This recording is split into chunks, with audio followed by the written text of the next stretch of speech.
Jacqueline Bouvier, Marilyn Monroe, and Carolyn Bessette, $1 million payout to save a marriage, a Chanel-style pink suit, stained with the president's blood, and a phone receiver clutched in the hands of a dead woman who knew too much. For decades, the world has been counting the deaths of the Kennedy men, but today, we look at this story through the eyes of the women who chose love, status, and a golden cage. 3 destinies, 1 fatal last name, and a terrifying price to pay for being close to a power that was forever bound to the mystical curse of the Kennedy dynasty. Welcome to my channel.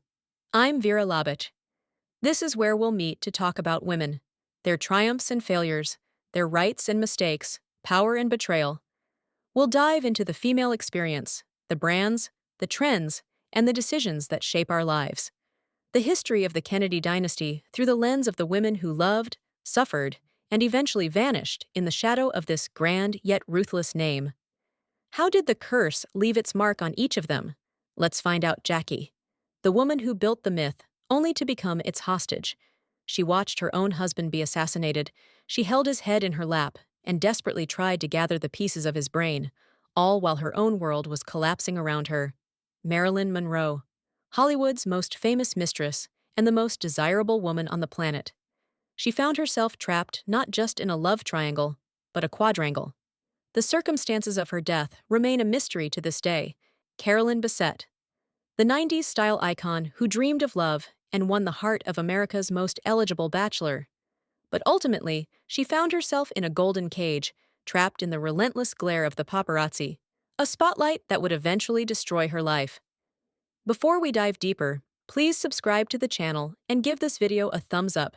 Help me reach my first 1,000 subscribers.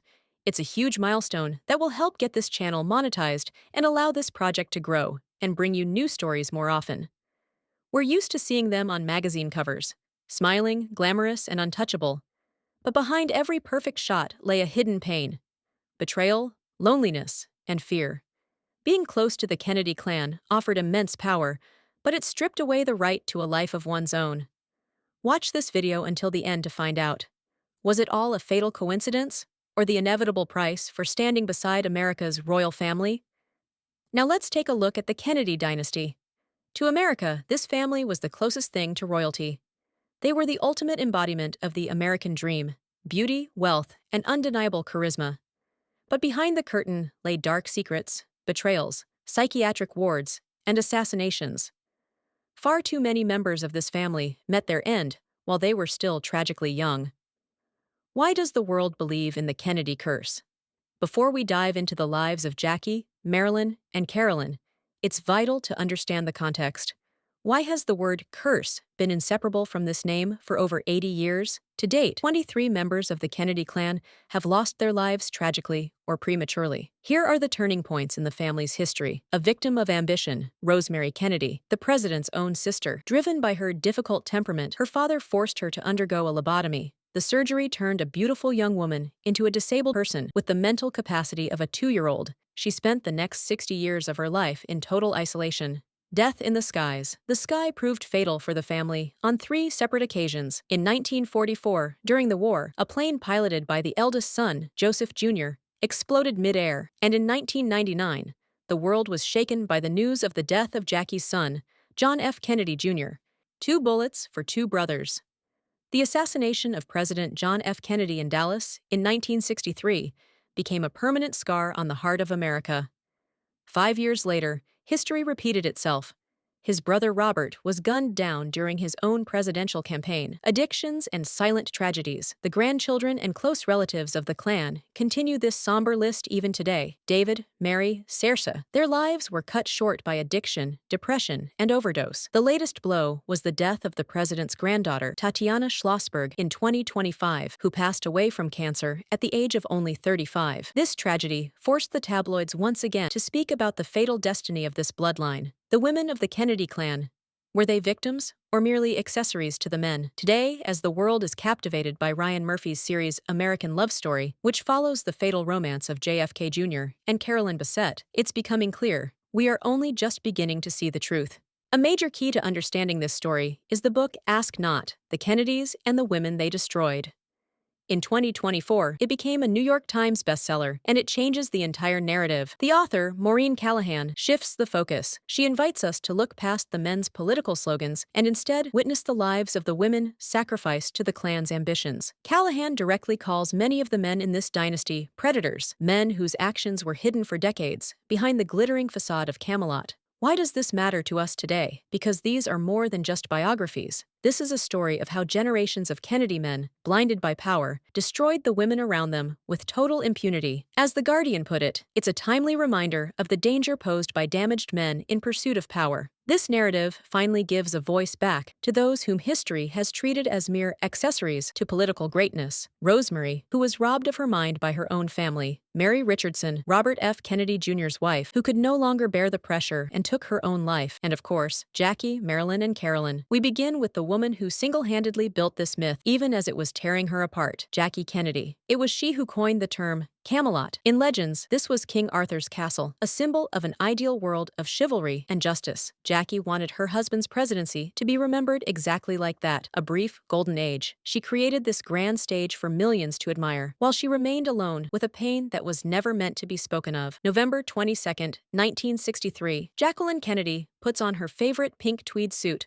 a Chanel-style masterpiece. She has no way of knowing that in just a few hours, this outfit will become the symbol of the end of an era. 2 shots ring out. The president dies in her arms. When hospital staff offer her a change of clothes to replace her blood-stained suit, she refuses with icy composure. Let them see what they've done to Jack. Just 99 minutes after the assassination, she stands beside the new president during his oath of office, in that same suit, with her husband's blood still on the fabric. Upon returning to Washington, Jackie took personal charge of the funeral arrangements. She modeled the ceremony after Abraham Lincoln's funeral a century earlier, meticulously planning every detail. The dignity she displayed moved millions to tears and earned the world's deepest respect. The image of her walking behind the casket, clutching the hands of her small children, made the world stand still. But how did she forge such iron resolve? Marriage as a business project. The story of Jackie and John began in 1952. It was the master plan of the family patriarch, Joseph Kennedy. He wasn't just looking for a wife for his son. He was looking for a queen who would lead him to the White House. A Sorbonne graduate, a journalist, an aristocrat. Jackie was the perfect candidate. John was 12 years her senior. He didn't want to get married, but a bachelor couldn't become president. Jacqueline was well aware of his reputation as a womanizer. She once told a friend, "I don't think there are many men who are faithful to their wives." She was seeking status. Her mother had taught her that marriage was about power and money. John fit the bill perfectly, adventurous, wealthy, and seductive. She became his shop window, and he became her ticket into the history books. After the wedding, John's ratings soared, but the affairs never stopped. He didn't even try to hide them. Once, a maid found a pair of black silk panties in his bed and brought them to Jackie. Jacqueline coolly handed them to her husband and said, "These aren't my size. Give them back to their owner." When the humiliation became unbearable, Jackie spoke of divorce. That's when her father-in-law stepped in. It's rumored that Joseph Kennedy offered her $1 million to maintain the perfect marriage. Jacqueline took the money, but she began playing a game of her own. She allowed herself an affair with movie star William Holden in the very same hotel where John was meeting Marilyn Monroe. When she later became pregnant, John cruelly snapped, "That's not my child." To this day, the truth remains a mystery. What few people know is that during 10 years of marriage, Jacqueline went through 4 pregnancies, and only 2 children survived. In 1956, while John was partying on a yacht with other women, Jackie gave birth to a stillborn girl, Arabella, completely alone. Friends begged John to return and support her, warning him that otherwise, every woman in America would vote against him. Once again, political calculation won.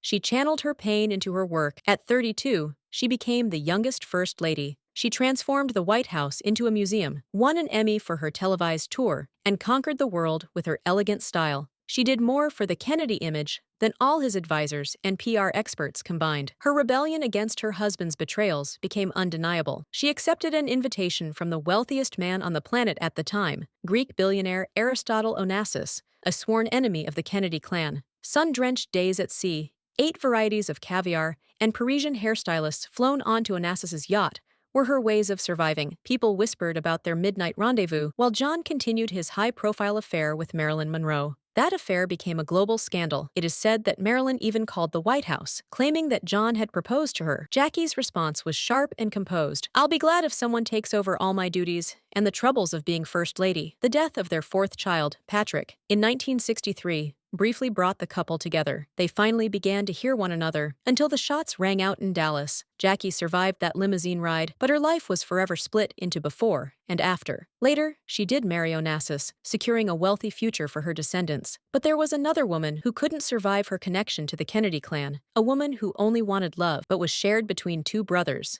Marilyn Monroe. Her story is next. Marilyn Monroe, May 1962.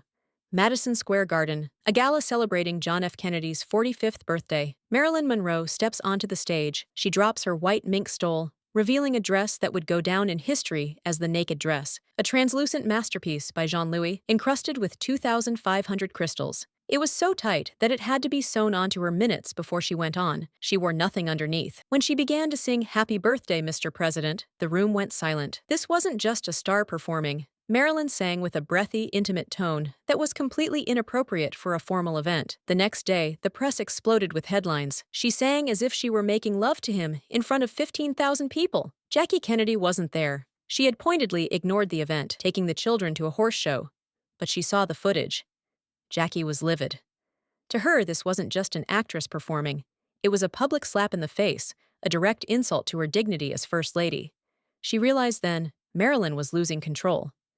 JFK himself, stepping onto the stage after the performance, tried to laugh it off.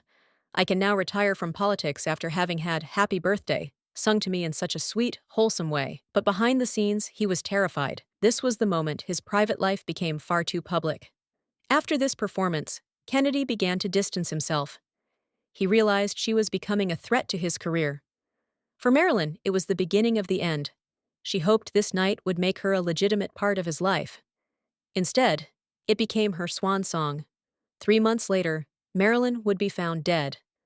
The life of Hollywood actress and American sex symbol Marilyn Monroe was a roller coaster of dizzying highs and devastating lows. Toward the end, the star struggled with alcohol and prescription drug abuse. Severe depression ultimately led to a fatal outcome. In the book Ask Not, Maureen Callahan sheds new light on Monroe's death, gathering facts that uncover the blonde beauty's darkest secrets. According to her psychoanalyst, Ralph Greenson, Marilyn was far from being suicidal.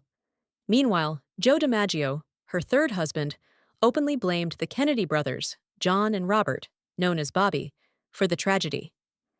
It's no secret that Marilyn was longtime mistress to President John Jack Kennedy. While the politician played the role of a devoted family man beside his wife, his nights were spent in the arms of Hollywood's most famous blonde. Even though Jackie knew about all her husband's flings, it was Marilyn who worried her most.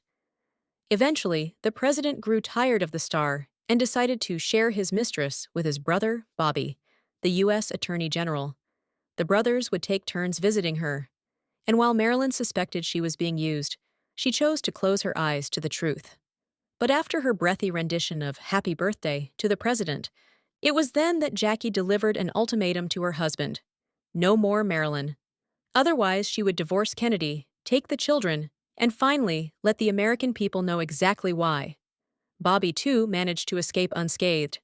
At the time, the general, as the blonde actress called him, already had 7 children with his wife, Ethel. He began using work as an excuse to disappear, and Marilyn took his absence deeply to heart. A scandalous photo shoot and desperate threats. Marilyn was spiraling into a deep depression, and her consumption of alcohol and pills was staggering, as Callahan writes. Eventually, her constant inability to get out of bed led to her being fired from the set of her final film, Something's Got to Give. She took this public humiliation as a challenge, retaliating with an incredibly bold photo shoot. At 36, at the very peak of her beauty, she posed for Vogue. In the most daring shots, she lay naked in bed, her body draped in nothing but pink tulle. Most tellingly, she seemed to be auditioning for the role of First Lady, blatantly mimicking Jackie Kennedy's body language and even recreating her iconic hairstyle. Fans were also struck by a long, deep scar, the result of a recent gallbladder surgery. It was a physical manifestation of how Marilyn felt inside, hollowed out and broken. But soon, Her grief turned to a thirst for revenge. Both Kennedy brothers received a chilling message. If they continued to ignore her, she would call a press conference and tell the truth to the entire world. Later, Bobby and Jack discovered a terrifying reality. The FBI and CIA had been bugging Marilyn's home and tapping her phone lines without her knowledge. It was a coordinated effort to gather enough evidence to bring down both politicians. A few hours later, at 7:30 p.m., Marilyn called her friend Peter Lawford to say goodbye. Her body was discovered early the next morning by her housekeeper. Monroe was lying face down on her bed, naked, with a telephone receiver still in her hand. FBI agents were immediately dispatched to her home. Former senior FBI agent James Doyle later confessed that the Bureau had been ordered to scrub certain phone records. The surveillance system vanished from her house, along with a diary that Bobby had reportedly ordered to be disposed of months earlier. Marilyn Monroe's death on August 5, 1962, was caused by a barbiturate overdose. Whether it was accidental or intentional remains a mystery, but those who knew and loved her most blamed John and Bobby Kennedy. Her ex-husband, Joe DiMaggio, barred the president and his brother from her funeral. He later reportedly said, "I always knew who killed her, but I didn't want to start a revolution in this country. All the Kennedys were lady killers, and they always got away with it." Marilyn Monroe was the first major sacrifice of Camelot, but she was not the last. The next woman to fall into the trap of this family name was someone called the New Jackie, Carolyn Bessette. Her personal hell is up next. Carolyn Bessette Kennedy. In the mid-1990s, they were the most famous couple in the United States. He was the heir to a legendary dynasty, dubbed America's Prince. She was a stunning blonde from the world of high fashion, possessing impeccable taste and a cool, enigmatic beauty. Carolyn Bessette and John F. Kennedy Jr. seemed like a perfect cover story. Their marriage was seen as a union of two worlds, politics and glamour. But behind the glossy covers lay pressure, rumors, conflict, and a relentless hunt by the paparazzi. The tragic finale transformed their story into a national myth. Today, Carolyn's image is making a comeback. She is compared to Princess Diana, her style is analyzed on social media, and series are being filmed about her life. Why does a woman who almost never gave interviews and lived in the spotlight for only a few short years still capture our imagination? Flawless simplicity. Before meeting John, Carolyn was a high-level executive at Calvin Klein. Her style became the blueprint for what we now call quiet luxury. A neutral palette, no logos, and understated elegance. White shirts, loafers, acetate frames, Levi's 517s, and long black coats. Her wardrobe was meticulously curated. Even decades later, her photos look modern. She had a naturalness about her. She wasn't trying to impress. She simply was. According to friends, in her youth, Carolyn was more of a wild child than a socialite. They remember her as fun, vibrant, slightly eccentric, and incredibly warm. Exactly how she met John in early 1994 remains a mystery. Was it a chance encounter while jogging in Central Park? Did mutual friends introduce them? Or did they cross paths in a Calvin Klein showroom? Regardless, the romance sparked instantly. By the spring of 1995, Carolyn had moved into his Manhattan loft, and on July 4th, they were engaged. But the moment their romance went public, her life changed forever. The Kennedys. Under the lens. John grew up in the eye of the storm. His father, President John F. Kennedy, became a legend after his assassination, and millions still held the image of 3-year-old John saluting his father's casket in their hearts. He was used to the reporters and the paparazzi. Carolyn was not. Sometimes John would allow photographers to take a few shots just so they would leave him alone. Carolyn refused to play by those rules. But the more she avoided the cameras, the more aggressive the reporters became. Some called her cold and arrogant. Others saw a shy introvert struggling with fame. In reality, she understood perfectly how the media machine worked. After all, she had worked in public relations herself. But being the target of that machine proved to be far more difficult. Friends remember her as generous and caring. She would help a friend pick out an outfit for a date or gift a dress from her own closet. However, the pressure of public scrutiny was colossal, and enduring it proved to be an impossible task. Their relationship was volatile.